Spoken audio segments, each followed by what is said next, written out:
वस्सलातु वस्सलामु अला अशरफिल अंबिया'i वल मुरसलीन मुहम्मद इब्न अब्दिल्लाहिल अमीन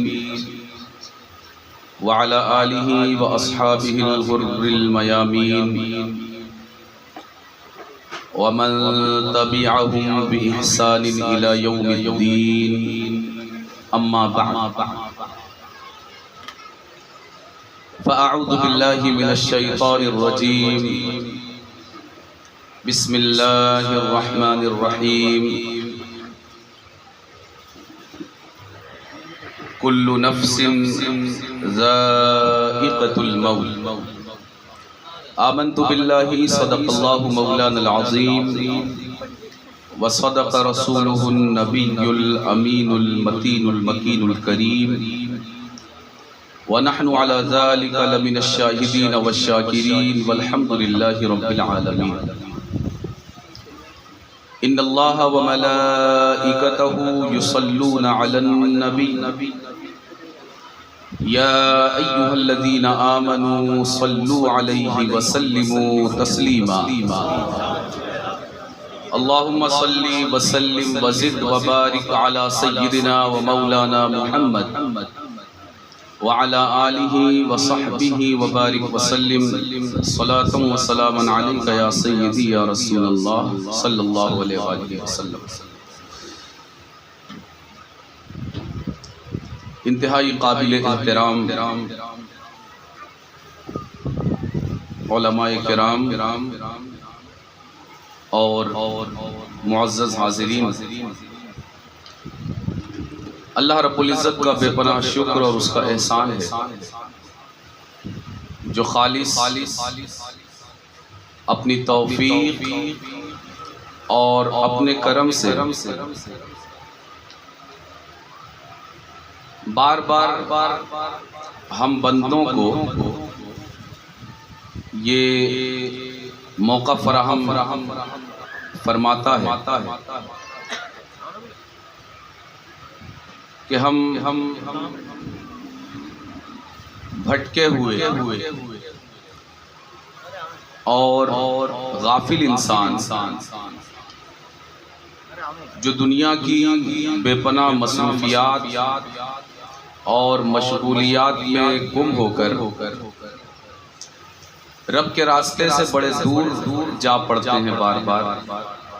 तो अल्लाह तबारक व तआला इस तरह के मौके फराहम करता रहता है। ये उसका करम और उसका एहसान है कि जहाँ हम यकजा होकर जमा होकर और बैठकर फिर अपने भूले और भुलाए हुए रास्ते की तरफ लौटने की कोशिश करें। आज भी अल्लाह तबारक व तआला का बड़ा शुक्र और उसका एहसान है कि उसने ये मौका हमें एक बार फिर अपनी ज़िंदगी में हमें फराहम किया कि इससे पहले कि दूसरे हमारे चहलुम में शरीक हों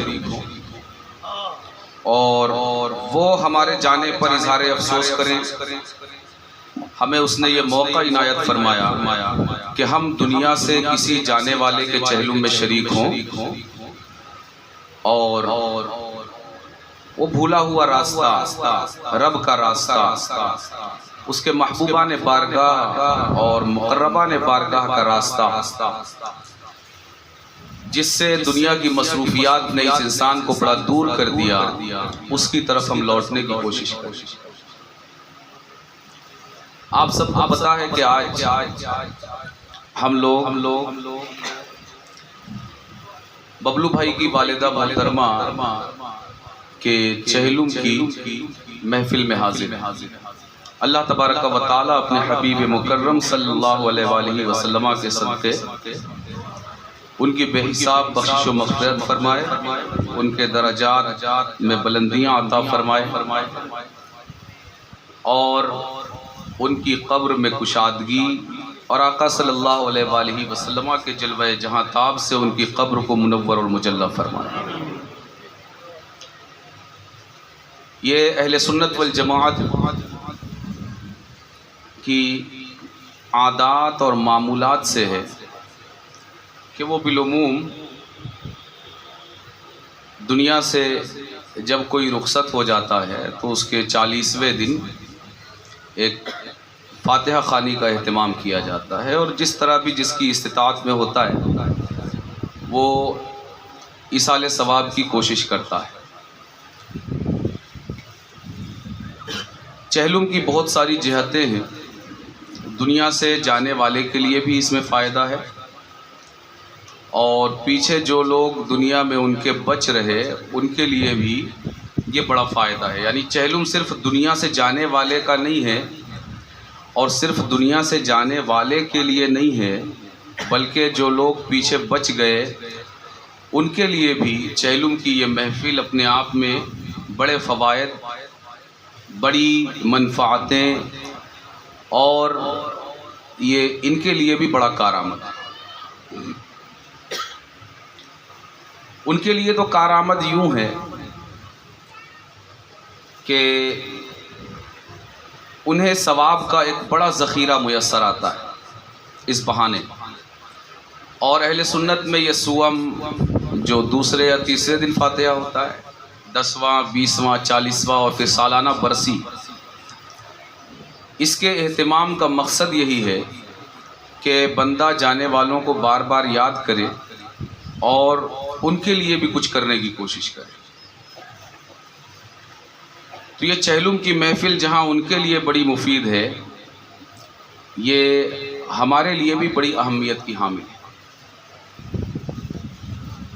और सबसे बड़ी चीज़ ये कि चहलुम की महफ़िल हमें ये बताती है कि एक मुसलमान जब दुनिया से रुखसत होता है तो ये नथिंग नहीं होता कि एक इंसान मरने के बाद ख़त्म हो जाए। ये कॉन्सेप्ट हमें अपना क्लियर करना चाहिए कि इस्लाम में दुनिया से रुखसत होने वाला ये ख़त्म नहीं होता। इस्लाम में मौत का जो तसव्वुर है वो ये है कि रूह और जिस्म जो अब तक एक थे, वो मौत के ज़रिए दोनों को जुदा कर दिया जाता है। रूह सेपरेट हो जाती है और जिस्म ये सेपरेट हो जाता है। इसको इस्लाम में मौत कहा जाता है। इस्लाम में मौत का ये मतलब नहीं है कि इंसान ख़त्म हो गया, मादूम हो गया और अब उसे नथिंग कहा जाए। और चहलुम ख़ुद इस बात की दलील है, इसलिए कि चहलुम ये इसाले सवाब है। इसाले सवाब यानी सवाब भेजना, सवाब पहुंचाना। तो जाहिर है कि भेजने के लिए एक भेजने वाला और एक रिसीव करने वाला, ये दोनों ज़रूरी है। तो इसाले सवाब ये किसके लिए है? हम लोगों के लिए है जी। किसके लिए? जो दुनिया से चला गया। तो जाहिर है जब इसाले सवाब उसके लिए है, तो अगर वो नथिंग होगा तो उसके लिए इसाले सवाब करके कोई फ़ायदा नहीं हो सकता। इसलिए ये हमारा अक़ीदा है और हमारे बुनियादी अक़ाइद का हिस्सा है कि दुनिया से जाने के बाद भी हम नथिंग नहीं होते, बल्कि दुनिया के बाद भी हमारी बका है। यानी अल्लाह तबारक व तआला की ज़ात व सिफ़ात वो है जो हमेशा से है और हमेशा रहेगी।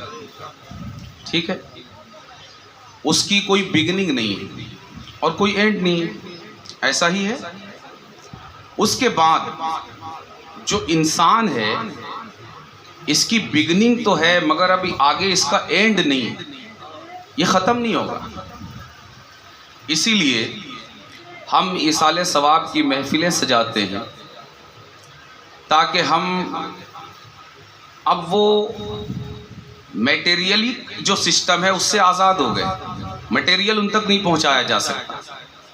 जैसे आप व्हाट्सएप पर मैसेज करते हैं तो आप बिरयानी व्हाट्सएप के ज़रिए किसी को सेंड नहीं कर सकते। क्या चीज़ सेंड कर सकते?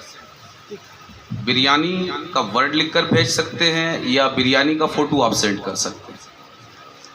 इसलिए कि इस सिस्टम में मटेरियल सेंड करने का ऑप्शन नहीं है। इसी तरह जब एक इंसान दुनिया से रुखसत हो जाता है तो वो मटेरियल रिसीव नहीं कर सकता। अल्लाह तबारक व तआला ने इस दुनिया से जाने के बाद भेजे जाने का जो सिस्टम रखा है, तो जिस तरह दुनिया में हम सोशल मीडिया के ज़रिए तस्वीरें, फ़ोटोज़ और इसी तरह अपने वर्ड्स ये ट्रांसफ़र कर सकते हैं, सेंड कर सकते हैं, इसी तरह हम इस दुनिया से रुखसत होने वालों के पास सवाब सेंड कर सकते हैं। वो बिरयानी का भी सवाब हो सकता है, तौले का भी सवाब हो सकता है, पानी का सवाब हो सकता है, वो कुरान खानी का सवाब हो सकता है, ज़िक्र व अस्कार का सवाब हो सकता है, आपकी नमाज़ों का सवाब हो सकता है, आपके रोज़ों का सवाब हो सकता है। सवाब सेंड किया जा सकता है। तो ये बुनियादी कॉन्सेप्ट जहन में रखना चाहिए कि हम मरने के बाद नथिंग नहीं होते। अगर नथिंग होते तो फिर ये चहलुम 10वां 20वां बरसी और सोम की महफिल और मजालिस का कोई माना बाकी नहीं रह जाता। हाँ, जो चीज़ सेंड की जा रही है और जो चीज़ रिसीव की जा रही है वो एक ख़ास किस्म की चीज़ कि आप जो चीज़ भी चाहें, जिस तरह की चीज़ भी चाहें, वो सेंड नहीं कर सकते। तो ये चहलुम की महफिल ये इस बात की दलील है कि एक मुसलमान जब दुनिया से जाता है, अच्छा एक आम मुसलमान जब नथिंग नहीं होता, ख़त्म नहीं होता, तो जिन्होंने अपनी पूरी ज़िंदगी अल्लाह के लिए ख़त्म की, क्या मौत उन्हें ख़त्म कर सकती है? उन्हें ख़त्म नहीं कर सकती। इसीलिए अभी कल या परसों सरकार ताजुल औलिया के यहाँ किस महफिल से सरकार के उर्स का आगाज़ होगा जी? परचम कुशाई। परचम कुशाई में परचम झुकाया जाता है या परचम उठाया जाता है? उठाया जाता है ना। सारी दुनिया में वक्त का हुक्मरान भी अगर मर जाए तो उसकी मौत पर परचम झुका दिया जाता है। जो उठा हुआ परचम उसे झुका दिया जाता है, जो परचम लहलहा रहा था हवा में उसे झुका दिया जाता है। लेकिन ये अल्लाह वालों की शान है कि ये दुनिया से जाते हैं तो झुका हुआ परचम भी उठा दिया जाता है और इनके दुनिया से जाने की तकरीबात का जो आगाज़ होता है वो परचम झुकाने से नहीं, परचम लहराने से। तो एक मुसलमान, आम मुसलमान जब नथिंग नहीं होता और ख़त्म नहीं होता तो ये नहीं हो सकता कि उसके जिन दोस्तों ने अपनी सारी ज़िंदगी उसके लिए खपा दी, उसकी मर्ज़ी के मुताबिक हर कदम चलते रहे, वो नथिंग हो जाएं। ये नहीं हो सकता। बल्कि वो खुद भी ज़िंदा होते हैं और ज़िंदगी बख्श होते हैं। उनकी चौखट से ज़िंदगी की खैरात मिला करती। आज भी अगर आप चंद कदम उठाकर सरकार ताजुल औलिया के दरबार तक की मसाफत तय करके अगर उनके आस्थाने पर जाकर आंखें खोल कर देखने की कोशिश करें तो आपको सुबह से शाम तक बहुत सारे ऐसे नज़र आएंगे जिन्हें डॉक्टरों ने जवाब दे दिया था, जिन्हें मेडिकल साइंस ने जिनके हवाले से हाथ खड़े कर दिया था, लेकिन जब उन्हें सरकार ताजुल औलिया की चौखट पर लाकर डाला गया तो सरकार ताजुल औलिया ने उनकी बेजान जिस्म में जान दौड़ा दी और उनके बेजान जिस्म में एक नई जिंदगी अल्लाह तबारक व तआला ने अता फरमा दी। तो मौत ये नथिंग करने वाली चीज़ नहीं है। दूसरी चीज़ ये कि ये जो कैफियत है जिसको हम मौत कहते हैं, रूह और जिस्म को अलग कर दिया जाना, इस मौत से किसी भी सूरत बचने की कोई राह नहीं। इंसान ने बहुत कोशिश की कि वो मौत से बचे और वो बचा भी, मगर किस चीज से बचा? मौत से नहीं बचा, मौत के असबाब से बचा। मौत के असबाब से। अल्लाह तबारक व तआला ने दुनिया बनाई तो जीने के असबाब ज़्यादा थे और मरने के असबाब कम थे। है कि नहीं ऐसा? एग्री करते हैं आप? अल्लाह की दुनिया में जीने के रास्ते ज़्यादा और मरने के रास्ते कम थे।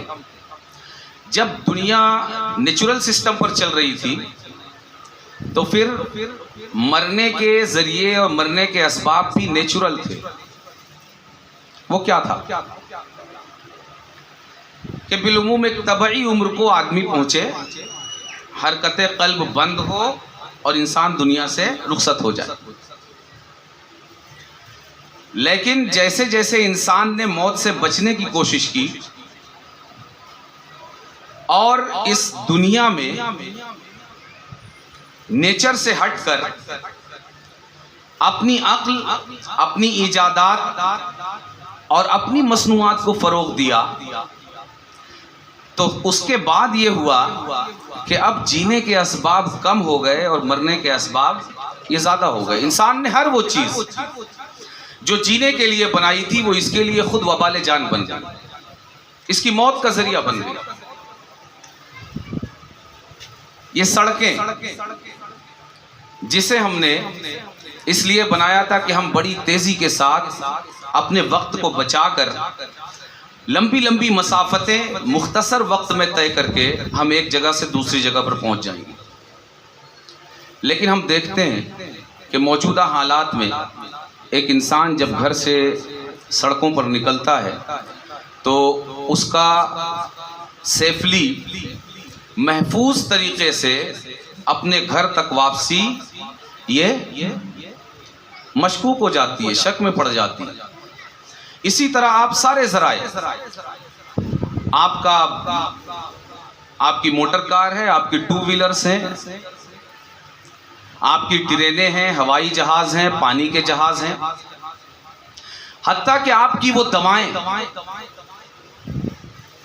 जिनको आपने बीमारियों से बचने के लिए और बीमारियों को भगाने के लिए बनाया था, ये खुद आपके लिए मौत लाने का एक जरिया बन गई।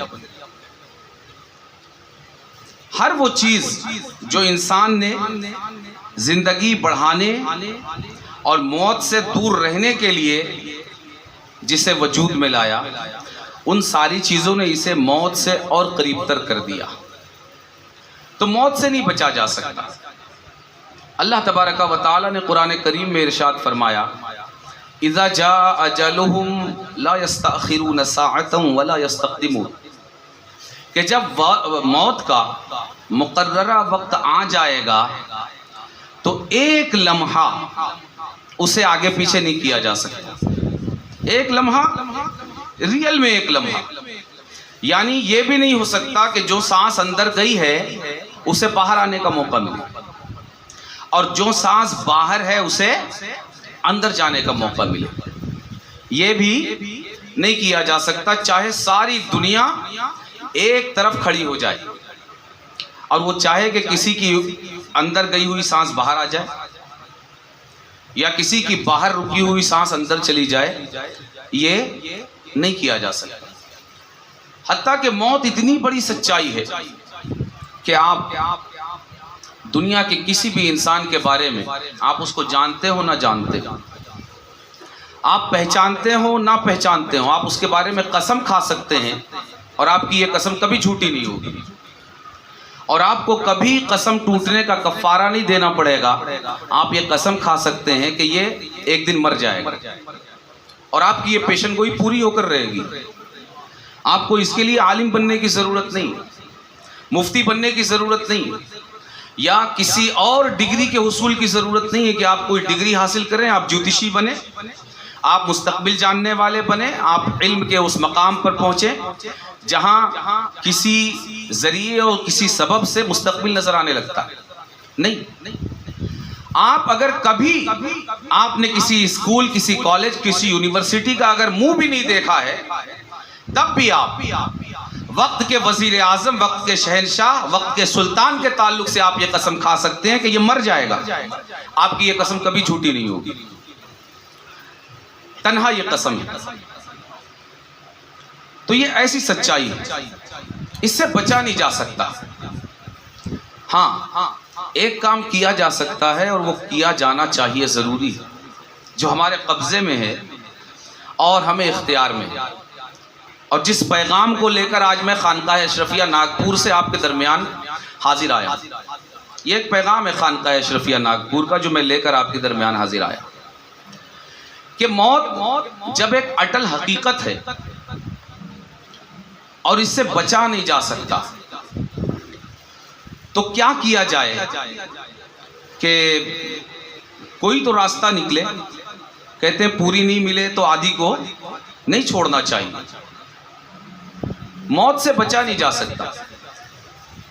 अगर मौत से बचा जा सकता तो फिरौन मिस्र के म्यूजियम में लाश बन के पड़ा नहीं होता। अगर मौत से बचा जा सकता तो नमरूद तारीख के सफ़ात से गायब नहीं होता। अगर मौत से बचा जा सकता तो शद्दाद अपनी जन्नत के साथ फना नहीं होता। अगर मौत से बचा जा सकता तो फिर कारून से ज़्यादा आज भी वक्त के हुक्मरानों के पास दौलत मौजूद नहीं है, वो अपनी दौलत की बुनियाद पर ज़रूर बच जाता। लेकिन हम देखते हैं कि न फिरौन आज मौजूद है, न शद्दाद, न कारून, और ना ही वक्त का कोई और सुल्तान और ताकतवर शहंशाह।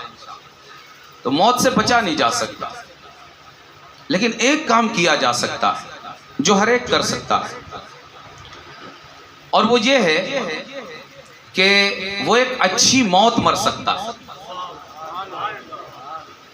मौत से बच तो नहीं सकता, मरना जरूरी है, मगर जब मरना ही है तो एक अच्छी मौत मरने की कोशिश कर सकता है। और अल्लाह तबारक व तआला ने इसका इम्कान और ये पॉसिबिलिटी हर एक को दी कि हर एक अपने तौर पर यह कोशिश कर सकता है कि वो अच्छी तरह मरे,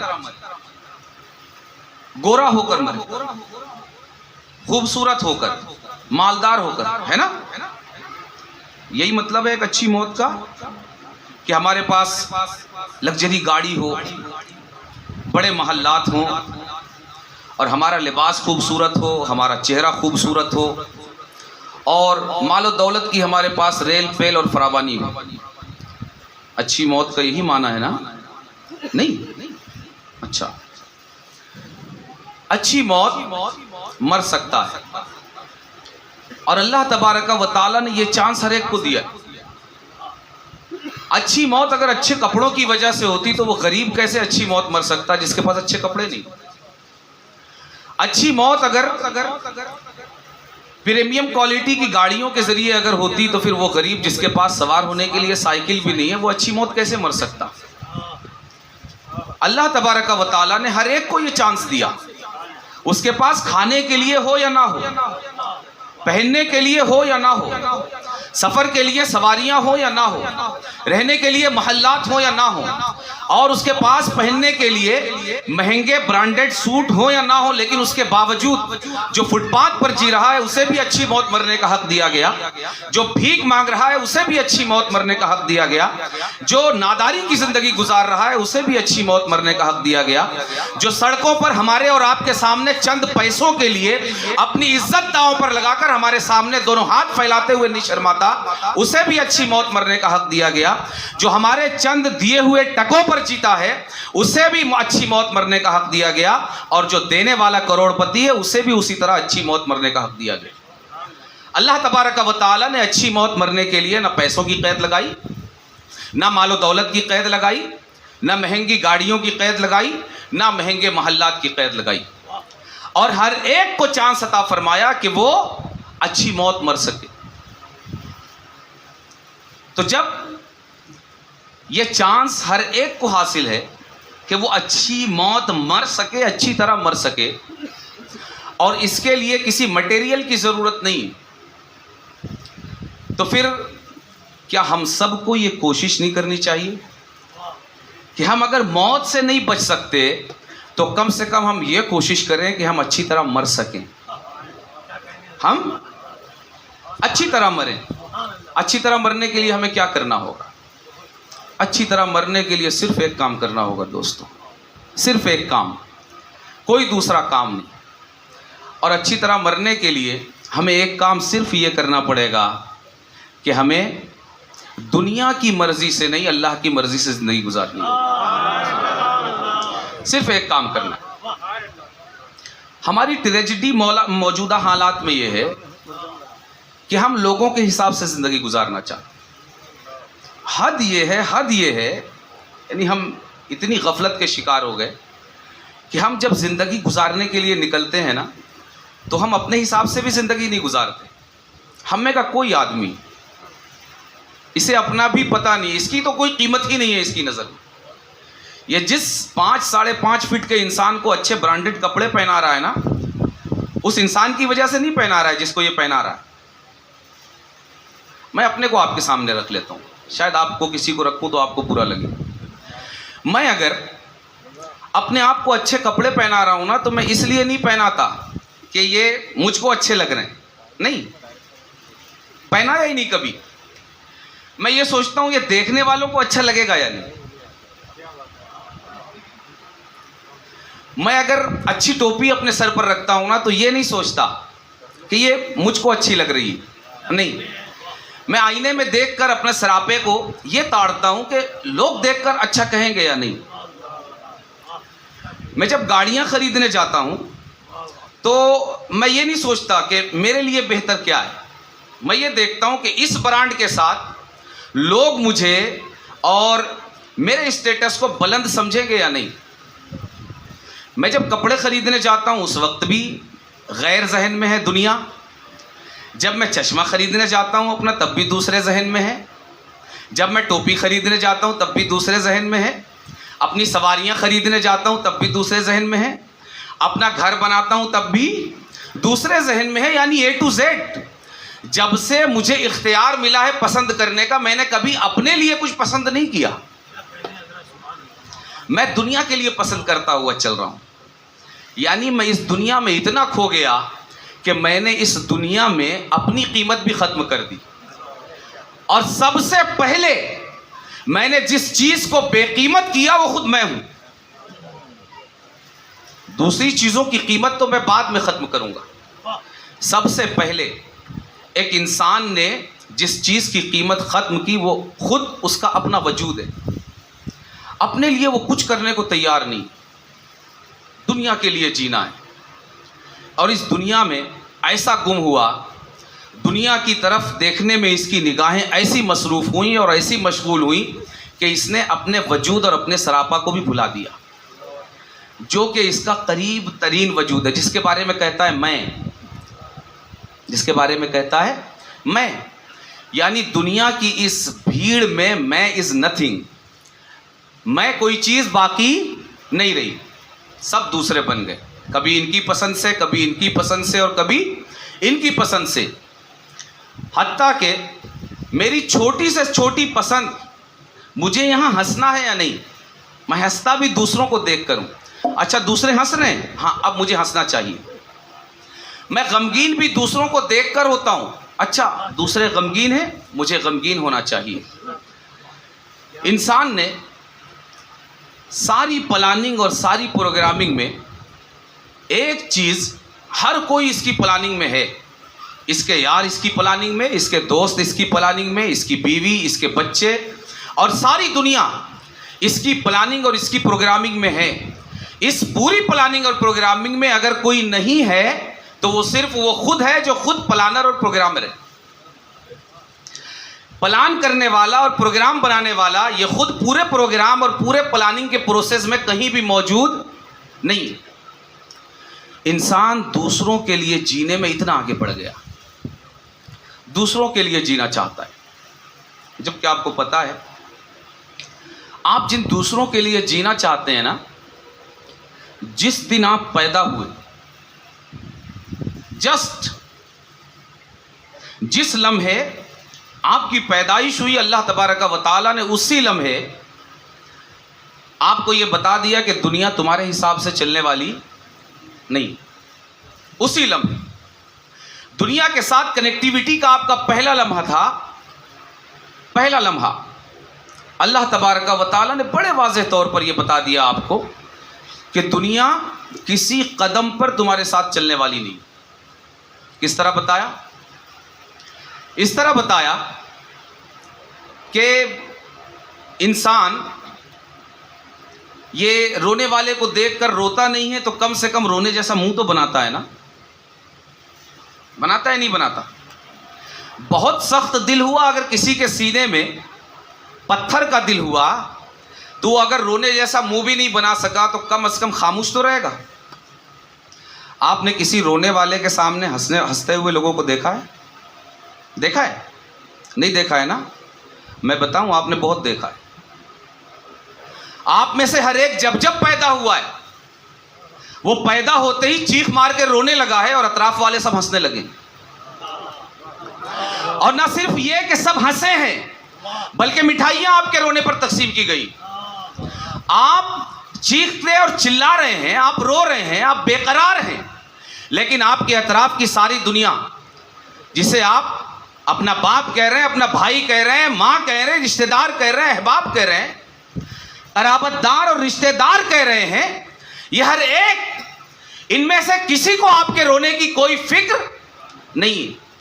इनमें से कोई एक लम्हे के लिए भी आपके रोने के साथ शरीक नहीं हुआ। इसने आपका इतना भी ख्याल नहीं किया कि अगर रोने वाला रो रहा है, अगर हम इसके साथ रो नहीं सकते तो कम से कम हंसने से तो बच सकते हैं, खामोश रह सकते हैं, मगर नहीं।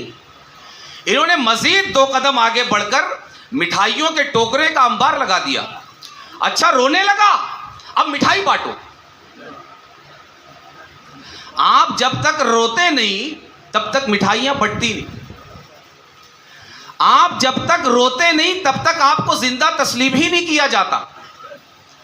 अजीब बात है कि आपकी जिंदगी का आगाज जो साइंटिफिकली हो रहा है, डॉक्टर आपको नॉर्मल बॉर्न बेबी उसी वक्त आपको करार देता है जब आप रोते हो। अगर आपकी जिंदगी का आगाज रोने से नहीं हुआ तो मतलब आप नॉर्मल बेबी नहीं है, एब नॉर्मल हैं आप। ये अजीब बात नहीं है कि आप पैदा होते ही रो रहे हैं और आप जिनको अपना रिश्तेदार, आपसे मोहब्बत करने वाला, आपसे गहरे ताल्लुक़ रखने वाला और हज़ार तरीके के रिश्तों की आप दुहाइयाँ दे रहे हैं, उनमें से कोई भी आपके साथ रोने में शरीक नहीं होता। इधर आप रो रहे होते हैं, उधर सब हंस रहे होते हैं। अल्लाह तबारक व तआला ने इसी मौके पर आपको आगाह कर दिया कि दुनिया तुम्हारे साथ चलने वाली नहीं है। तुम्हारा आगाज यह है कि तुम रोते हुए आ रहे हो और सारी दुनिया तुम्हारा रोना देखकर हंस रही है। मगर वारे इंसान, कुदरत की तरफ से पैदा होते ही ये चिराग हाथ में दे देने के बावजूद बुरा हो इस जीने का कि ये अपने लिए जो गाइडलाइन तैयार करता है वो यही गाइडलाइन तैयार करता है कि मुझे इन्हीं लोगों के लिए जीना है, इन्हीं के हिसाब से जो मेरे रोने पर हंस रहे थे, उन्हीं के हिसाब से जीता है। इतना जीता है उनके हिसाब से कि अपने को भी उस प्लान से बाहर कर देता है। और सारी ज़िंदगी जीने के बाद भी जब मौत का वक्त आता है और ये पीछे मुड़कर देखता है कि मैं अपने लिए भी कुछ जिया, कपड़े किसको पहना है तो पता चलता है इसका बदन तो किराए का था, मज़े दूसरे ले रहे थे। गाड़ियों में बैठने वाला वजूद तो इसका किराए का था, देखकर आंखें ठंडी दूसरे कर रहे थे। सारा सिस्टम दूसरों के लिए। दुनिया कहती है ना कि first impression is the last impression, कि जो पहला इंप्रेशन है वही आखिरी इंप्रेशन होता है। नहीं दोस्तों, बस इसी कानून को अगर आप बदल दें तो आप अच्छी मौत मर सकेंगे। फर्स्ट इंप्रेशन अपोजिट होना चाहिए आपके लास्ट इंप्रेशन के। फर्स्ट इंप्रेशन आपका क्या था? फर्स्ट यानी रियली फर्स्ट यानी वो पहली कनेक्टिविटी आपकी जो दुनिया के साथ हुई, उस वक्त आपका इंप्रेशन क्या था? जी, रोते हुए आए थे ना। फर्स्ट इंप्रेशन ये था, लास्ट इंप्रेशन जब आपका आए तो इसका अपोजिट कर दीजिए। आप जब दुनिया में आए तो आपका फर्स्ट इंप्रेशन ये था कि आप रो रहे थे और सब हंस रहे थे।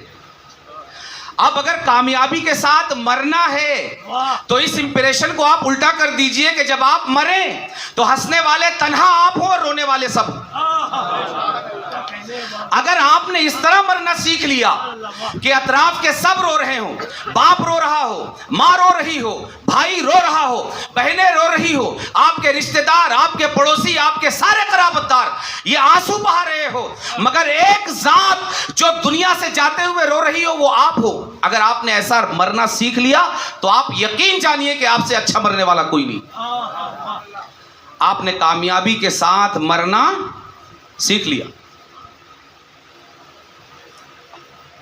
तो जब आप रो रहे थे ना, उस वक्त अल्लाह ने कहा था कि आज देख लो कि तुम रो रहे हो और ये सब हंस रहे हैं, तो इसको नोट कर लो कि ये कभी तुम्हारा साथ नहीं देंगे। दुनिया कभी तुम्हारे हिसाब से नहीं चलेगी। तो अगर तुमको कामयाबी के साथ जीना और मरना है तो यह करना पड़ेगा कि जिंदगी तुम्हें मेरे मुताबिक गुजारनी पड़ेगी। और उसके लिए तुम्हें करना यह होगा, क्या करना होगा? यह करना होगा कि अच्छी मौत मरना सीखना होगा। अच्छी मौत कैसे मरा जाए ये तो कर सकते हैं ना हम, इसकी पॉसिबिलिटी है। अल्लाह ने सबको ये चांस दिया है कि वो अच्छी मौत मर सके। तो ये सवाल है ना, और यही सवाल काम का है। ये सवाल काम का नहीं है कि हम मौत से किस तरह बच जाएं, नहीं बच सकते। तो ये सवाल ही बेकार है। काम का सवाल कौन सा है? काम का सवाल ये है कि हम अच्छी मौत किस तरह मरे। इंसान जब दुनिया के हिसाब से जीता है तो दुनिया के हिसाब से जीते हुए जब ये दुनिया से रुखसत होता है ना, तो ये चीज़ें दुनिया की, जो इसने बड़ी बड़ी गाड़ियाँ, सवारियाँ, बंगले, घर, ब्रांडेड कपड़े, जूते, चप्पल, चश्मे और न जाने क्या क्या चीज़ें इसने जमा की हुई होती हैं, ये कोई भी इसे अच्छी मौत मरने की गारंटी नहीं दे सकता। ये कोई भी चीज़। क्यों? इसलिए कि अगर ये चीज़ें अच्छी मौत मरने की गारंटी बन सकती तो जिस वक्त इंसान को इनकी सबसे ज़्यादा ज़रूरत हो उस वक्त ये उसके साथ रहती। होता नहीं होता। लेकिन हम देखते हैं कि एक इंसान जो दुनिया से जा रहा होता है, जितनी रिश्तेदारियां पॉसिबल हो सकती हैं और जितनी रिश्तेदारियों का हम तसव्वुर कर सकते हैं इस दुनिया में, उन सारे तरह के रिश्ते रखने वाले रिश्तेदार इसके मौजूद हैं। भाई, बहन, माँ, बाप, बीवी, दादा दादी, नाना नानी, नाती नवासी, पोता पोती, जितने रिश्ते आपके जहन में आ जाएं आप सबको दोहरा लें। सारी रिश्तेदारियां मौजूद होती हैं। लेकिन इसके बावजूद, हर तरह का रिश्ता रखने वाले रिश्तेदारों की मौजूदगी के बावजूद और दोस्तों की एक लंबी कतार होने के बावजूद, सारे रिश्तों और सारी यारियों और सारी दोस्तियों के बावजूद जब ये जाने वाला जाता है तो इससे ज़्यादा बेयारो मददगार कोई नहीं होता। अगर ये चीज़ें इसकी कामयाब मौत की ज़मानत होती तो ये चीज़ें कभी इसका साथ नहीं छोड़ती। मालो दौलत का अंबार होने के बावजूद कभी किसी रिश्तेदार ने यह नहीं किया कि कफन के साथ 11 रुपए भी रख दिए जाएं। जी, मालो दौलत के अंबार के बावजूद इससे ज्यादा फकीर, मुफलिस और नादार उस दिन कोई नहीं होता। बड़े बड़े बंगले होने के बावजूद इससे बड़ा बेघर उस दिन कोई नहीं होता। बाहर वाले नहीं कि कोई पड़ोसी बोल रहा है या कोई दूर का कोई पहचानने वाला शनासा बोल रहा है, नहीं, घर का खुद इसका खूनी रिश्तेदार, इंतहाई कराबत रखने वाला, अगर जनाजे की तैयारी में देरी हो गई ना तो कहता है अरे जल्दी उठाओ, बहुत टाइम हो गया है। इसी का घर है और वो रिश्तेदार भी इसी के, लेकिन वो कहते हैं बहुत लेट हो गया। अरे घर में कभी लेट होता है आदमी? घर में कभी लेट होता है? घर में कभी लेट नहीं होता। लेकिन ये आज कैसी मंजिल आ गई कि आज उसके घर वाले उसको घर में कह रहे हैं कि लेट हो गया। यानी वो हकीकत जो ये सारी जिंदगी नहीं समझ सका, जिसको ये घर कहता रहा, मेरा बंगला, मेरा घर, मेरा फ्लैट, मेरा अपार्टमेंट, आज समझ में आया कि ना ये इसका अपार्टमेंट था, ना ये इसका घर था, ना ये इसका बंगला था। इसलिए कि जो जिसका घर होता है वहां कभी वो लेट नहीं हुआ करता, वो तो उसका अपना हुआ करता है। लेकिन आज ये राज खुला, मगर अब इस राज के खुलने से कोई फायदा जाने वाले को नहीं। आज पता चला कि ये इसका हमेशगी का घर नहीं था। कोई ये नहीं कहता मरने के बाद कि अजी ये इनको इस शैम्पू से नहलाएं, इनको ये बड़ा पसंद था। कोई नहीं कहता। ना बीवी आकर कहेगी, ना बच्चे। वो सस्ता सा 10-20 रुपए वाला साबुन जो मैयत नहलाने वाला साथ में लेकर आता है, वो उसी से नहलाएगा। कोई नहीं कहता कि इनको स्विमिंग पूल में नहाने में बड़ा मजा आता था, इन्होंने बनवाया था अपने घर में बड़ा सा स्विमिंग पूल, आप इनको स्विमिंग पूल में गुस्ल दीजिए। नहीं, कोई नहीं कहता इन्होंने वो शावर जो है ना थोड़ा बड़े साइज का लगवाया था, जो मार्केट में बड़ा था कि वो पानी का जो वो बौछार है ना थोड़ा वो बड़े हिस्से तक पड़े, तो इन्हें आप शावर के नीचे नहलाइए। बाथ टब में इन्हें नहाने में बड़ा मजा आता था, उसमें नहला दीजिए। नहीं कहता। क्या हो गया आज? अरे भाई वही अब्दुल्ला है जो कल था जी, जिसकी इजाजत के बगैर कोई उसकी गाड़ी उठाकर एक कदम नहीं लेकर जा सकता था।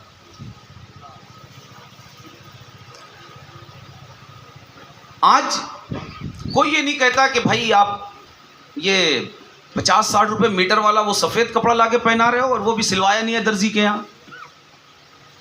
इसके तो ब्रांडेड ये शर्ट बहुत पसंद था इसको, ये वाला शर्ट पहना दीजिए और पैंट ये वाला पहना दीजिए। कहता है कोई? नहीं कहता। क्यों भाई? वही अब्दुल्ला तो है जो कल कंपनियां देखकर कपड़े लिया करता था। नहीं, इस ब्रांड का मिलेगा तो पहनूंगा। आज तो मोमिनपुरे से वो कफन की दुकान से जो 50-60 रुपए मीटर गालिबन मिलता होगा वो लेकर जो, अच्छा पसंद करने भी घर वाला कोई नहीं गया। कल ये था कि अगर इसको फुर्सत नहीं होती थी तो बीवी जाके पसंद करके लाया करती थी। आज पसंद करने भी कोई नहीं गया है, वो बस फोन करके गस्साल को बोल दिया गया है आते हुए लेते आना।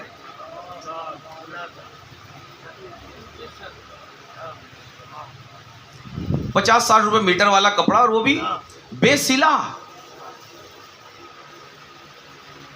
आज सिलाया भी नहीं गया है, डाल दिया गया है। भाई नहलाने के लिए कोई हर रूम में अटैच बाथरूम होगा,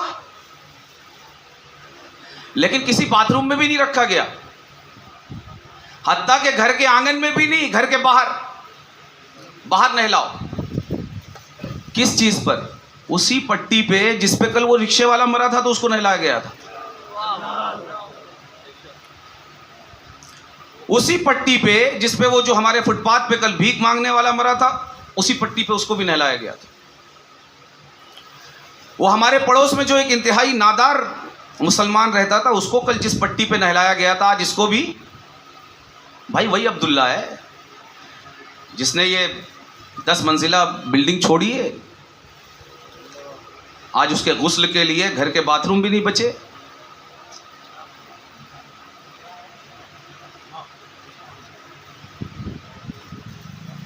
और ये बड़ी अजीब बात है कि मैंने शुरू में जो कहा था कि मरकर हम नथिंग नहीं होते, ये चीज इस तकलीफ को और बढ़ा देती। अगर हम नथिंग हो जाते, हर तरह की फीलिंग अगर हमारी खत्म हो जाती, फिर अगर हमारे साथ ये सलूक किया जाता तो गवारा था। लेकिन अफसोस, बालाए अफसोस ये है कि हम देख रहे हैं कि हमारा बेटा कह रहा है, हम सुन रहे हैं, बेटा कह रहा है अरे जल्दी देखो बहुत दीदार हो चुका, मुंह बांधो,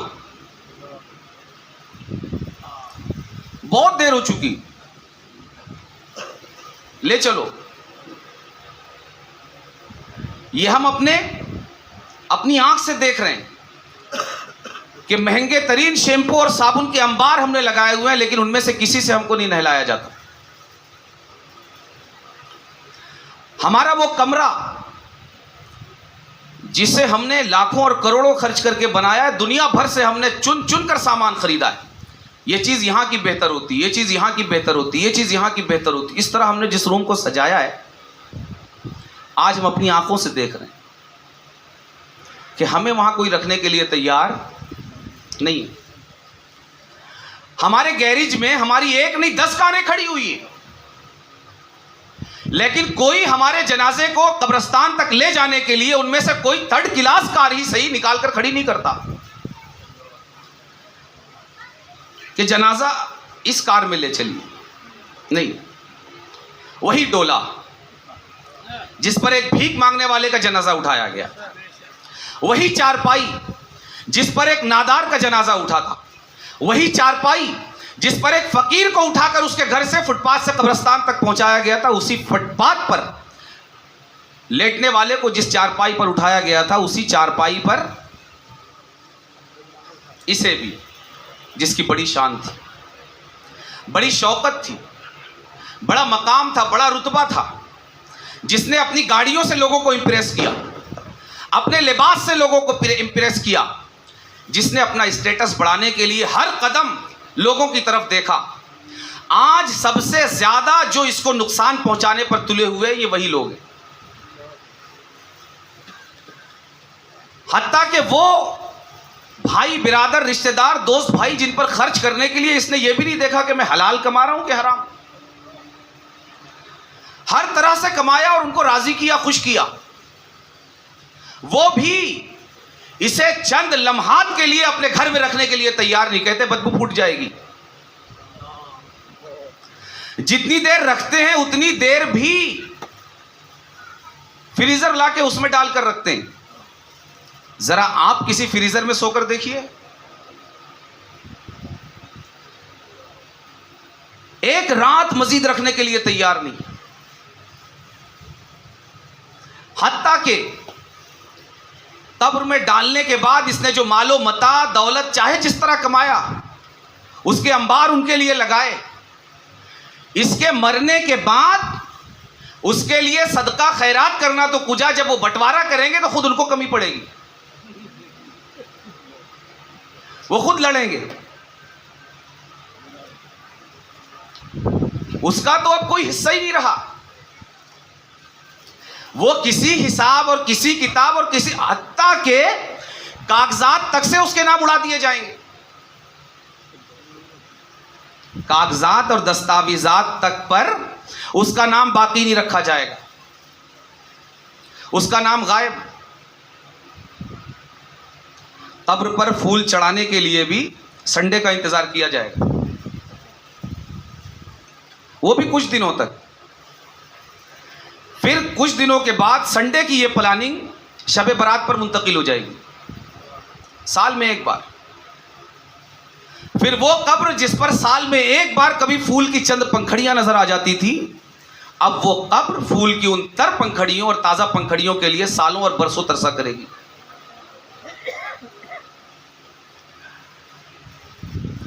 यह है वो इंसान जिसके लिए ये सारी जिंदगी जिया। इसने ये नहीं देखा कि मैं अल्लाह की मर्जी के मुताबिक जी रहा हूं तुमको खुश करने के लिए या नहीं। मेरा जो लाइफ स्टाइल है ये रब को खुश करने वाला है या रब को नाराज करने वाला। इसने सिर्फ ये देखा कि ये खुश होंगे या नहीं, लेकिन इसने ये नहीं जाना कि इनकी खुशी और इनकी नाराजगी कोई माना नहीं रखती। नथिंग, कोई चीज नहीं है। अगर रब की नाराजगी के साथ सारी दुनिया राजी होती हो, नथिंग, कोई माना नहीं। और रब की रजा के साथ सारी दुनिया नाराज होती हो, इस थिंग, यही थिंग है, यही चीज है। और यही वो मौका है कि जब तुम्हें जिब्रील अमीन ये मुद्दा सुनाते हुए नजर आएंगे, वाह जीना तो इसे कहते हैं, तू जिया, ये जीना है। फरिश्ते तुम्हारे रास्ते में पर बिछाते हुए नजर आएंगे, मलाए आला के फरिश्ते तुम्हारे इस्तकबाल के लिए खड़े होंगे। इससे पहले कि कब्र में तुम बाद में जाओगे, फरिश्ते इस्तकबाल के लिए पहले आएंगे। लेकिन अफसोस कि हमने जिसके लिए जीना था उसके लिए नहीं जिया, हमने इनके लिए जिया। और इनके लिए जीने में हम हर कदम रब को नाराज करते रहे। हर कदम हमने कभी नहीं सोचा। ये अजीब बात है कि अगर मेरा अपना ऑफिस हो, मैं अपने ऑफिस में एक कदम किसी को अपनी मर्जी के खिलाफ उठाने नहीं देता। मजाल है कोई मर्जी के खिलाफ मेरी कुछ कर जाए मेरे ऑफिस में। कितना बड़ा मेरा ऑफिस होगा जी, कितना बड़ा? बोलिए, आपके ऑफिस कितने बड़े हैं?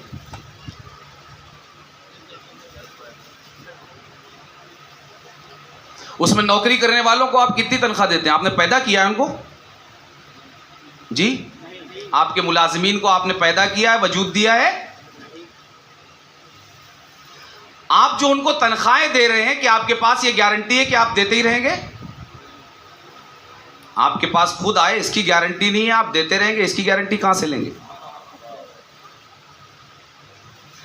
इस अधर पर सिस्टम कायम होने के बावजूद आपका टसन यह है कि आप अपने 10 बाय 10 के ऑफिस में एक कदम किसी को आगे पीछे अपनी मर्जी से करने नहीं देते, एक जबान अपनी इजाजत के बगैर खोलने नहीं देते, एक काम अपनी रजा के बगैर करने नहीं देते। आपकी ये अक्ल उस वक्त कहां खो गई जब आप रब के ऑफिस में, रब की बनाई हुई कायनात में, रब की पैदा की हुई इस दुनिया में आप हर कदम ना ये कि रब से पूछे बगैर, बल्कि रब को नाराज करने वाला उठाते रहे।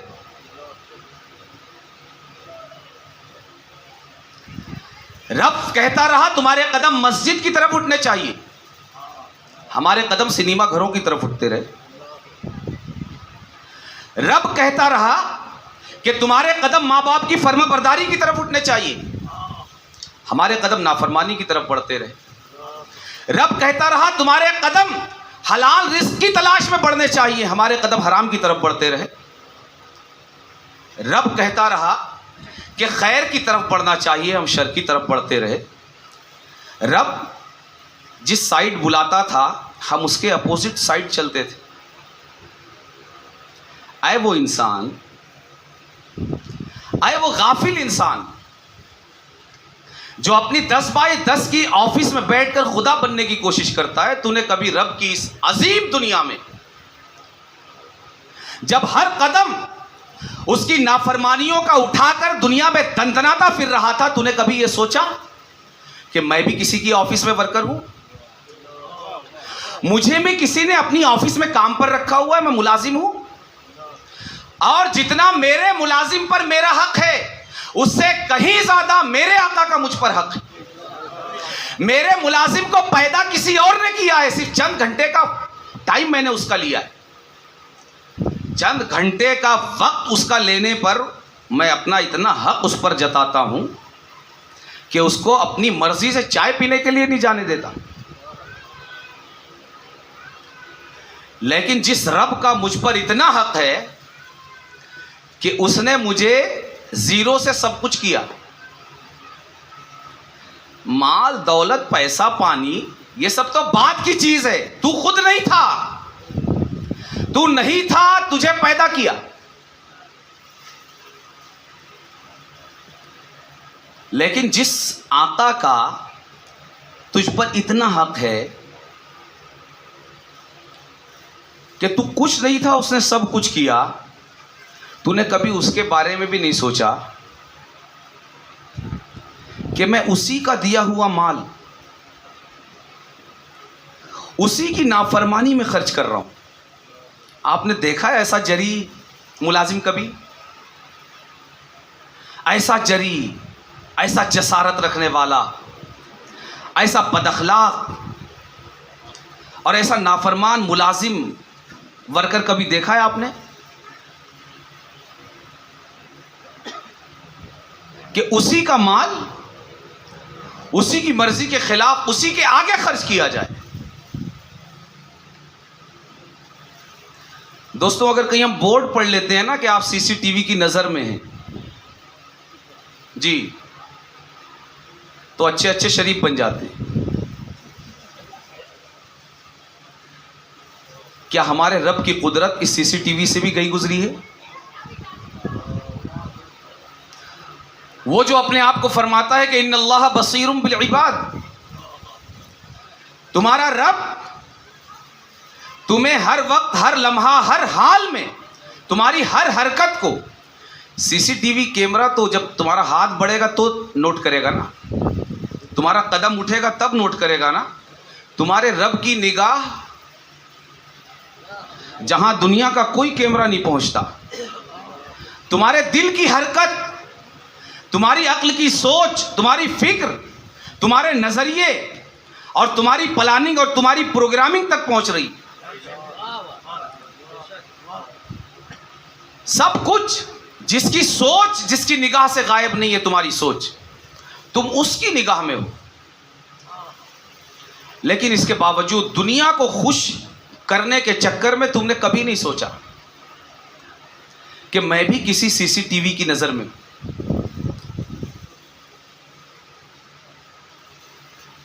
एक दुनिया के सीसीटीवी कैमरे की नजर में रहने वाला चोरी नहीं करता, मगर हाय रे इंसान,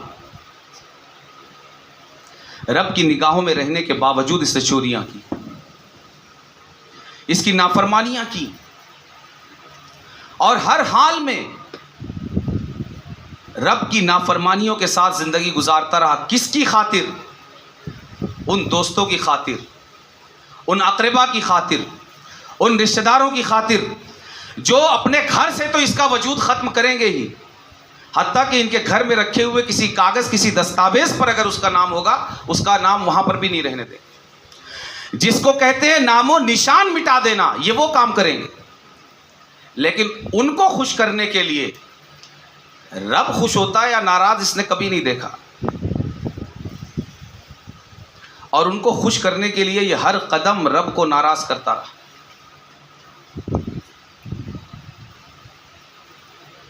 रब को नाराज करता रहा, इनको राजी करता रहा। अब वो वक्त आया जब अगर ये जिंदा होता तो इसकी आंख खुल जाती, मगर अब तो आंख खुलने का भी वक्त नहीं है। उस दिन पता चला इसको, जब इसका घर होने के बावजूद सब कह रहे थे अरे निकालो, पहुंचाओ। अब ये मरकर जहां जाने वाला है, इसका फैसला वही लोग करेंगे ना जिनको ये खुश करता रहा। वही फैसला करेंगे कि भाई जन्नत में डालना है कि जहन्नम में। नहीं नहीं, अजीब बात है कि ये इंसान अक्लमंद इतना है कि इसने पानी की तहों में मछलियों की तरह तैरना सीख लिया, हवा की पहनाइयों में इसने उड़ना सीख लिया, मरीख पर कमंदे डालना सीख गया, चांद को अपने कदमों से रौंद आया। लेकिन हाय रे इंसान, तू जब हवा में उड़ना चाहता है तो तेरी बुलंद परवाजी इतनी जब तू पानी में तैरना चाहता है तो तेरी रफ्तार ऐसी, और जब तू बुलंदियों पर पहुंचना चाहता है तो चांद तेरे ज़ेरे पा। लेकिन उस वक्त तेरी अक्ल को क्या कहा जाए, घास चरने गई। तुझे इतना समझ नहीं आया कि मरने के बाद जो हमेशगी का घर है, अब आज तो ये समझ में आ गया ना कि ये हमेशगी का घर नहीं है। काश तू समझ लेता कि मेरा जो हमेशगी का घर है वहां मुझे जन्नत में डालना है या जहन्नम में, ये फैसला ये करने वाले नहीं जिनसे मैं पूछकर गाड़ियां खरीदा करता था। हाँ बब्बा ये कैसी लग रही है, भाई ये कैसी लग रही है, ये वाला ब्रांडेड शर्ट कैसा दिखेगा, पहनकर उनको देखकर बताता था। यानी आईने में देख के अपनी आंख पे भी भरोसा नहीं होता था, आईने में देखने के बाद फिर पहन के एक बार उनको दिखाता था फिट है कि नहीं। अब आज मरने के बाद फैसला कौन करेगा? यही फैसला करेंगे जो कल शर्ट का फैसला किया करते थे, यही फैसला करेंगे जो कल गाड़ियों का फैसला किया करते थे, यही फैसला करेंगे जो कल तुम्हारे बंगलों का फैसला किया करते थे। नहीं, खुदा की कसम, ये अगर सब एक तरफ एक ज़बान होकर भी अगर कहें तो जन्नत की इतनी हवा भी तुम तक नहीं पहुंचा सकते जितनी हवा सुई के नाके में आती।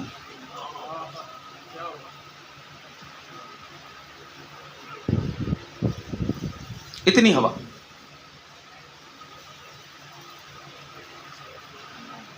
तो किसकी मर्जी से जिंदगी गुजारनी चाहिए? जिसके दस्ते कुदरत में जन्नत और जहन्नम का फैसला है, या जिन्हें सिर्फ चाय की चुस्कियों में मजा आने वाला है?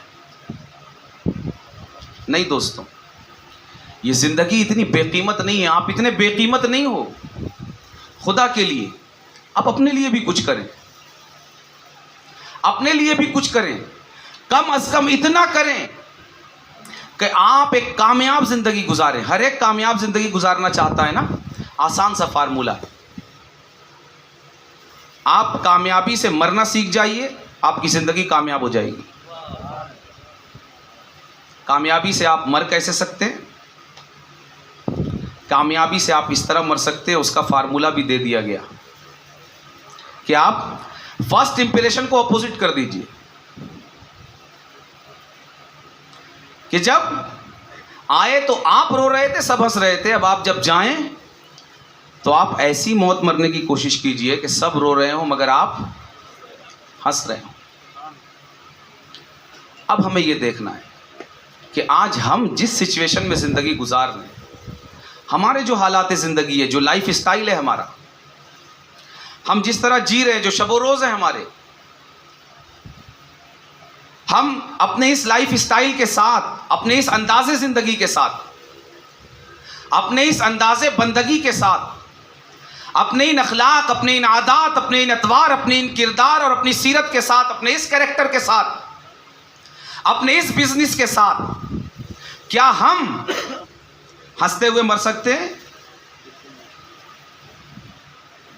अगर हम, अगर आप, अगर मैं अपने इस लाइफ स्टाइल के साथ अगर हम हंसते हुए मर सकते हैं तो मुबारक हो आपको, कामयाब हैं आप।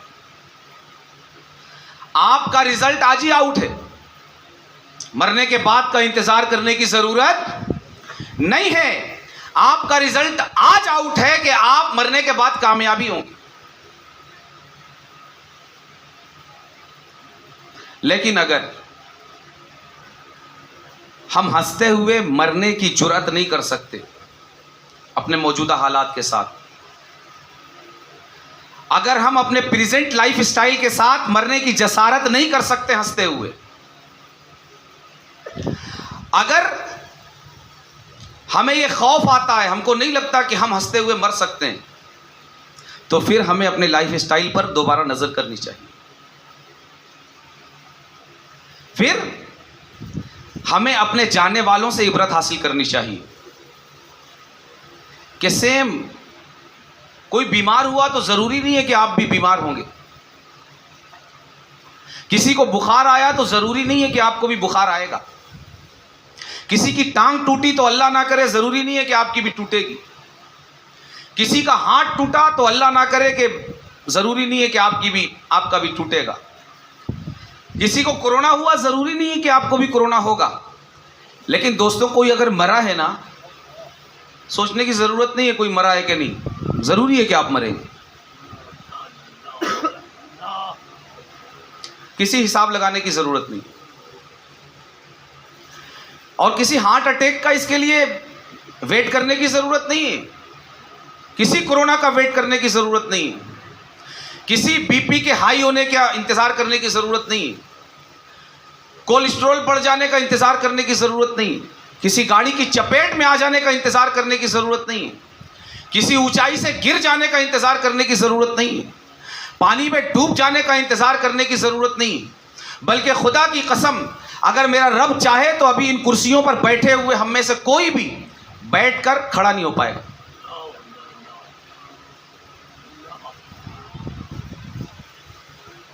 जी, ज़रूरी नहीं है कि आप बीमार हो, मगर यह ज़रूरी है कि आप मरें।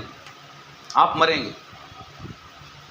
तो जो चीज़ इतनी यकीनी है, मौत यकीनी, और मौत के बाद का फैसला हमारे और दोस्तों के और अक़रबा के हाथ में नहीं, तो फिर अक्लमंद आदमी कौन है? अक्लमंद वो है जो मौत से पहले मौत का इंतज़ाम करे। इसीलिए मैंने शुरू में अर्ज़ किया कि अल्लाह का शुक्र है कि हमारे चहलुम में कोई हाजिर नहीं है, हम किसी के चहलुम में। तो अभी भी मौका है, हमारे पास अभी वक्त है कि हम अपनी पास्ट की रविश, अपने किरदार, अपनी लाइफ स्टाइल, अपने अंदाज से हम बाज आए, तौबा करें। दोस्तों, हम जिस आका के ग़ुलाम और वर्कर और मज़दूर हैं ना, वो बड़ा करीम है। वो बड़ा करीम है। ये आज ये उसके करम का नज़ारा है जो हम बैठे हुए हैं। खुदा की कसम, अगर उसका करम हमको खींच कर नहीं लाता, हम नहीं आते। उसका करम ही, और ये उसकी चौखट है जहां हम हाजिर हैं। उसका करम ही उसके बाबे रहमत पर हमें खींच कर लाया है। जिंदगी ने एक मोहलत और दी, ये एक चांस और मिला है। मे बी ये हमारी लाइफ का लास्ट चांस हो। मे बी हम कल जब सुबह उठे तो हम ये सुने कि फुला कल जो हमारे जलसे में हमारे बाजू बैठा हुआ था ना, वो अल्लाह को प्यारा हो गया। तो हम जिस मालिक के बंदे हैं, बड़ा करीम, बड़ा रहीम है। वो माफ करते हुए नहीं थकता, माफ करते हुए नहीं थकता। रोजाना सुबह शाम रहमते दो आलम सल्लल्लाहु अलैहि वसल्लम ने फरमाया कि अपनी शान के मुताबिक अपनी बाहों को दराज करके आसमान दुनिया पर तशरीफ लाकर उसका मुनादी निदा करता है। सुबह को है कोई रात का भटका हुआ जो बाबे रहमत में दाखिल होना चाहता है कि जिसे दामने रहमत में समेट लिया जाए। शाम में फिर उसका मुनादी निदा करता है कोई जो दिन का भटका हुआ हो और बाबे रहमत में दाखिल होना चाहता हो और उसे रहमत में समेट लिया जाए। फरमाया, बंदे तेरे गुनाह अगर इतने हों कि ज़मीन की पस्तियों से, जिसे तहतुस्सरा कहा जाता है, वहाँ से अगर अर्श की और आसमानों की बुलंदियों तक सारी कायनात को अगर तूने अपने गुनाहों से भर दिया है, उसके बावजूद भी अगर तू मेरी तरफ बढ़ना चाहता है तो सुन, तू अगर चल कर आएगा मैं दौड़ कर आऊंगा, तू अगर एक कदम आएगा मैं 10 कदम चल कर आऊंगा और तू मेरी रहमत को अपने रास्ते में मुंतज़िर पाएगा। है कोई ऐसा करीम? दोस्तों, रब की रहमत आवाज दे रही है, रब की रहमत पुकार रही है। आज इसी जगह, इसी लम्हा उठकर कहीं जाने की जरूरत नहीं है कि चले तौबा करने के लिए मस्जिद की तरफ चलें, चले तौबा करने के लिए दरबार ताजुल औलिया की तरफ चलें, चले तौबा करने के लिए दरे मखदूम सिमना की तरफ चलें। नहीं, आज इसी वक्त, इसी लम्हा, एट द टाइम, जो भी दिल से अपने माजी के करतूत से उसने जो गुनाह किया हो, ज़िना किया हो, चोरी की हो, डाका डाला हो, जो किया हो, आज तक कभी रब की बारगाह में एक बार पेशानी ना झुकाई हो।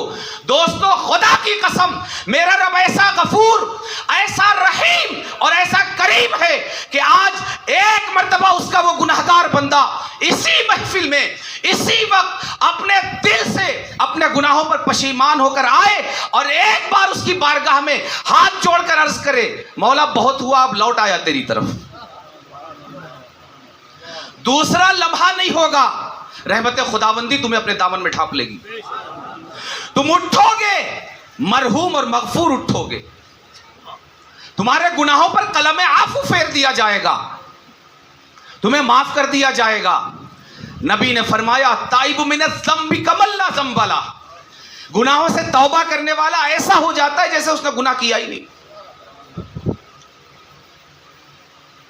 तो दोस्तों, आज यहीं और इसी वक्त बाबे करम खुला हुआ है। आपको पता है ना कि दुनिया में भी अगर कोई बड़े दिल वाला है तो वो अपने दरवाजे पर आए हुए मांगने वालों को लौटाता नहीं। कुरान में फरमाया गया, वाम मसाइला फला तनहर, अपने दर पर आने वाले सवालियों को झिड़को नहीं। दोस्तों, हम अपने कहे के खिलाफ कर सकते हैं, हमारा खालिक नहीं कर सकता। वो जब बंदों को यह हुक्म देता है कि अपने दरवाजे पर आने वाले मांगने वालों को झिड़कना और लौटाना नहीं, तो खुदा की कसम, ये मेरा ईमान है कि हम उसके दरवाजे पर हाजिर हैं और हम उसके सवाली हैं, उसके मंगता हैं। हमारा पूरा वजूद उसका मरहून मिन्नत है। अगर हम उसके इस दरवाजे पर बैठकर दस्ते तलब बढ़ाकर अपने गुनाहों की अगर माफ़ी चाहेंगे तो ये नहीं हो सकता कि दरवाज़ा गफूरुर रहीम का हो और मांगने वाला आसी गुनाहगार हो और उसको लौटा दिया जाए। हिम्मत कीजिए दोस्तों, हिम्मत कीजिए। बहुत गफलतों में हमने ज़िंदगी गुजारी, रब को बहुत पीट दी, रब के अहकाम को बहुत पीट दी। दोस्तों, जिस मौके पर इसाले सवाब के लिए हम हाजिर हुए हैं, यही मौका हमारी हर एक की ज़िंदगी में आने वाला है। लेकिन जब वो मौका आएगा तो बहुत देर हो चुकी होगी, हमारे फ़ैसले किए जा चुके होंगे। तो इससे पहले कि हमारे फ़ैसले किए जाएं और इस तरह ज़माना हमारे चहलुम में हाजिर हो, आज ये एक अपॉर्चुनिटी है हमारे लिए, एक मौका है, एक चांस है कि इससे पहले कि दूसरे हमारे चहलुम में आएँ, हम अपनी बाग को, अपनी लाइफ स्टाइल को, अपने कदमों को रब के रास्ते की तरफ मोड़ लें। दुनिया को राज़ी करने के बजाय रब को राज़ी करने की कोशिश करें, चाहे सारी दुनिया को ठोकर मारनी पड़े। क्यों? इसलिए कि यह हमारा ईमान है। इन्नल्लाह हुवर रज़्ज़ाक़ ज़ुल क़ुव्वतिल मतीन। रज़्ज़ाक़ ये दुनिया नहीं, रज़्ज़ाक़ ये दुनिया नहीं है। रज़्ज़ाक़ वो खालिक़े कायनात है, और जब वो खालिक़े कायनात है तो उस खालिक़े कायनात ने दुनिया में ये नज़ारा दिखाया कि जिस ताजुद्दीन के बदन पर पहनने के लिए ब्रांडेड कपड़े नहीं थे, मगर आज उसके कदमों के सदक़े दुनिया ब्रांडेड कपड़े पहन रही। आज उसके आस्ताने से हज़ारों नंगों और भूखों को पहनाया और खिलाया जा रहा है। दुनिया खिलाने वाली नहीं है। अगर दुनिया खिलाने वाली होती तो दुनिया ये नज़ारा कभी नहीं देखता कि एक फ़कीर जिसकी अक्ल भी बज़ाहिर ठिकाने नहीं है, वो ऊपर बैठे और वक्त का बादशाह उसके कदमों में नहीं हो सकता। इसीलिए दोस्तों, रिस्क देने वाला भी अल्लाह, इज्जतें देने वाला भी अल्लाह, मर्तबे देने वाला भी अल्लाह, रुतबे देने वाला भी अल्लाह, खुशियाँ अता करने वाला भी अल्लाह, पस्तियाँ देने वाला भी अल्लाह और बुलंदियाँ देने वाला भी अल्लाह। जब हमारा ये ईमान है तो दोस्तों लौट आए, लौट आए। चाहे आप जितनी दूर चले गए हों, आपके रब का दरवाज़ा खुला हुआ है। तव्वाब है, गफूर है, रहीम है, उसकी रहमत आपके इंतज़ार में है। आप इंतज़ार जानते हैं? इंतज़ार में है। अरे इंतज़ार में आपकी औलाद नहीं रहती। आप अगर दो जुमला झिड़क कर बोल देना तो औलाद इंतज़ार में नहीं रहती। जी, जबकि औलाद का वजूद आप पर निर्भर है। ये मां जो दुनिया से रुखसत हुई, कौन मां? ये वो अजीम मां है जो अपना खूने जिगर पिलाकर, बोलने की बात नहीं है, ये जुमला नहीं है खूने जिगर पिलाना। आप अगर चाय को तहलील करें ना, चाय के अगर अज्जाए तरकीबी अगर आप निकालना चाहें, उसको तहलील करें, रिटर्न करना चाहें उसको उसकी हकीकत की तरफ, तो आपको चाय को जब आप रिटर्न करेंगे उसकी हकीकत की तरफ, तो आपको मिलेगा दूध, चाय पत्ती, पानी और शक्कर मिलेगा। इसी तरह अगर औलाद को तहलील किया जाए और रिटर्न किया जाए, तो इसमें आखिर में मां के खून के अलावा कुछ और नहीं मिलेगा। मां तन्हा वो जात है जो अपने खून से इंसानी वजूद को जन्म देती। ये जिगर का टुकड़ा औलाद को मां यूं ही लफाजियों में नहीं कहती, ये रियल में मां अपने बच्चों के साथ मिलकर एक इकाई होती। तन्हा इस कायनात में मां वो जात है जिसके वजूद में 9 महीने तक एक वजूद में 2 दिल धड़कते हैं, वरना कायनात का कोई और वजूद नहीं जिस वजूद में एक वक्त में 2 दिल धड़के। तन्हा ये मां का वजूद है, तन्हा मां का वो वजूद है। दुनिया के हर दिल में नफरतें भी रखी गई और मोहब्बतें भी, तन्हा मां का वो दिल है जिसके दिल में औलाद के लिए सिर्फ मोहब्बत रखी गई, कि वो हर लम्हे हर मौके पर मोहब्बत करने का कोई ना कोई बहाना तलाश कर ले। आज भी इस मां ने मर कर भी, इस मां ने मर कर भी एहसान किया है, सिर्फ अपनी हकीकी औलाद पर नहीं, हम सब पर, कि हम सब उसकी मौत पर जमा होकर अपनी मौत को याद करें। यह उस मां का एहसान है। तो दोस्तों, इससे पहले कि उस मां की जगह हम हों, उस मां की जगह मैं हूं और आप हों, इससे पहले कि हमारे चहलुम में दूसरे आए, हम अपना लाइफ स्टाइल चेंज करके रब की नाफरमानियों वाला जो लाइफ स्टाइल हमने बना रखा है, रब से गफलत वाला, रब से दूरी वाला, हम लौट आएं और पलट आएं। एक माँ या औलाद से इतनी मोहब्बत करती, नबी ने फरमाया, सादिक नबी ने, कि तुम्हारा रब 70 माओं से ज़्यादा तुमसे प्यार करता है, 70 माओं से ज़्यादा। चाहे तुम जैसे हो, सिर्फ नेकों से नहीं,